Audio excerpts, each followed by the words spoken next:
पड़ने वाला, फर्क तुम्हें पड़ेगा, गुरु को कोई फर्क नहीं पड़ता, फर्क चेले को पड़ता है। समझ लो, समझ लो बात को।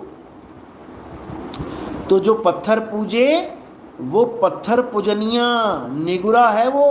अगर गुरु मिला होता उसे कोई ढंग का तो कभी पत्थर ना पूजता। अरे पाथर पूजे हरि मिले तो मैं पूजूं पहाड़। एक बाबा तो पहाड़ की पूजा करने लग गया, बताओ। कहते हैं हमारे यहाँ तो पहाड़ की पूजा होती है।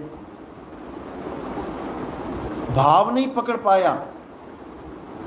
अरे पाथर पूजे हरि मिले तो मैं पूजू पहाड़, और वासे ये चाकी भली जो पीस खाए संसार। उससे अच्छी तो ये चक्की है जिसकी सब पूजा कर रहे हैं। अगर वो चक्की ना हो गांव में, ना हो शहर में, भगदड़ मच जाए। पत्थर की मूर्ति ना शहर में हो तो कोई बात नहीं, चलेगा। लेकिन पत्थर की चक्की शहर में ना हो, सारी पत्थर की चक्कियां टूट जाएं, सारी गेहूं पीसने की चक्कियां खराब हो जाएं, सारी चक्कियों पे ताले लग जाएं, तुम्हें समझ में आ जाएगा सबसे बड़ी प्रॉब्लम क्या है दुनिया में। लोग यहां से वहां भागते नजर आएंगे, हिंदू मुस्लिम सिख ईसाई सब परेशान नजर आएंगे। अब क्या करें, अब गेहूं कैसे पिसवाएं, अब रोटी कैसे खाएं। तब याद रखना, किसी को मंदिर मस्जिद गुरुद्वारा नजर नहीं आएगा, सबको चक्की नजर आएगी। बस पता लग जाए अरे वो दो मोहल्ले छोड़ के वो तीसरे चौथे मोहल्ले में एक चक्की की दुकान खुली हुई है, बस वहीं पे आटा पिस रहा है, देखना वहां जाके पता लग जाएगा तुम्हें। मंदिरों की लाइन छोटी पड़ जाएंगी। मंदिरों की लाइन छोटी पड़ जाएंगी, चक्की के आगे जो लाइन लगेगी वो देखने वाली होगी फिर। समझे? इसीलिए साहिब ने चक्की का उपयोग किया अपने दोहे में, सोच समझ के, और जो असलियत है वो बताई। और जो लोग पत्थरों की खिलाफत करते हैं, बहुत से लोग हैं मंदिरों की खिलाफत करते हैं, और मैं देखता हूं कि सबसे ज्यादा वही पत्थर पे फंसे हैं।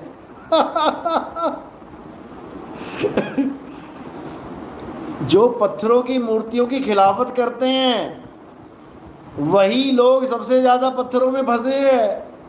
चाहे वो नकली कबीरपंथी हो, जो राम जी कृष्ण जी की पत्थरों की खिलाफत करते हैं कि नहीं उनकी मूर्ति नहीं पूजनी है, वही सबसे ज्यादा पत्थर पुजवाते हैं कबीर साहब की मूर्ति बना बना के। और ये जो अपने बहुजन समाज वाले जो भाई लोग हैं, भगत लोग हैं, वो भी पत्थरों की पूरी खंडन करते हैं कि पत्थरों में क्या रखा है, पत्थरों। और सबसे ज़्यादा अंबेडकर जी की मूर्तियां ये बनवाते हैं, चौक चौक पे पत्थर फिट करवा देते हैं। अरे भाई वो भी पत्थर की मूर्ति है, वो भी किसी को ज्ञान नहीं दे रही है। पत्थर की मूर्ति से किसी को ज्ञान नहीं होगा। संविधान पढ़ाओ, ऐसा कुछ करो कि बच्चों की छोटी छोटी क्लासों में थोड़े थोड़े संविधान के लेसन, अध्याय चालू हो जाए। बच्चों को बचपन से ही पता होना चाहिए कि मानव के अधिकार क्या हैं। ये पार्क बना के, अंबेडकर पार्क और ये पार्क वो पार्क बना के ज्ञान नहीं होगा। समझ लो, करोड़ों रुपए पार्कों में लगा दिए, बड़ी बड़ी मूर्तियां बना दी संगमरमर, उससे क्या हो जाएगा? वही कान ऐसे छोड़ के ऐसे पकड़ा दिया लोगों को। ज्ञान दो, प्रचार करो, ज्ञान बांटो, पर्चे छपवाओ, उस पे संविधान के बारे में लिखो, बताओ, कुछ ऐसा YouTube चैनल पे डालो कि संविधान के बारे में हर चीज़ लोगों को पता लगे। ज्ञान दो, पत्थरों के चक्कर में मत पड़ो। फिर तुम पत्थर लगवाओगे, किसी ने आके उसकी उंगली तोड़ दी बाबा जी की, फिर वहाँ पे दंगे होंगे, फिर वहाँ झगड़े होंगे, फसाद होंगे।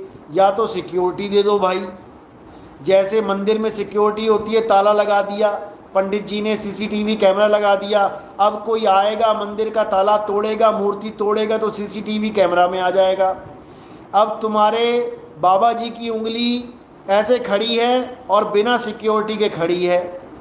अब कोई अकल से पैदल आदमी आएगा, कोई तुम्हारा दुखिया आएगा, तुमने दुखी कर रखा हो जिसको, बेचारे को गालियाँ दे दे के, आके वो रात के अंधेरे में उंगली तोड़ गया। अब वो तो उंगली तोड़ गया और तुम लोगों के सिर तोड़ दोगे, उसके बाद दंगे होंगे, फसाद होंगे, उसका क्या फायदा?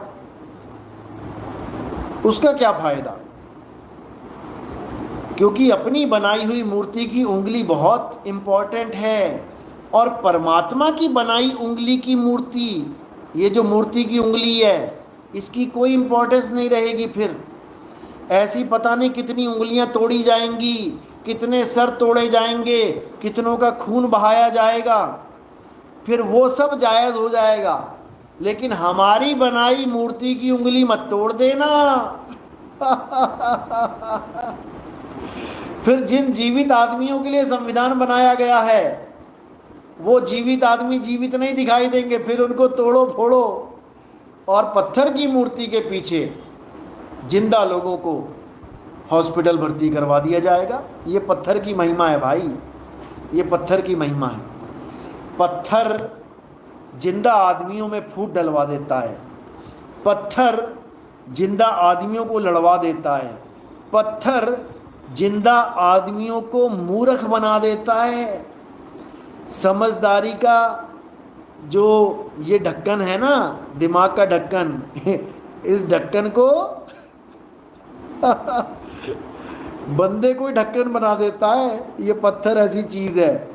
इसलिए ऐसे भगवान की पूजा करो, ऐसे गुरु की शरण में आओ जो पत्थर है ही नहीं, उसकी उंगली कौन तोड़ेगा?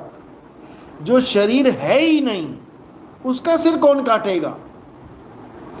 तो बात इतनी सी है भाई, समझ में आ गई तो बहुत अच्छी बात है, नहीं तो ठीक है, पत्थरों से ही भगवान मिलेगा, पत्थरों से ही ज्ञान मिलेगा, तो बांटते चलो, पत्थर फोड़ते रहो खोपड़ा पत्थर में मार मार के। साईं बंदगी सतनाम।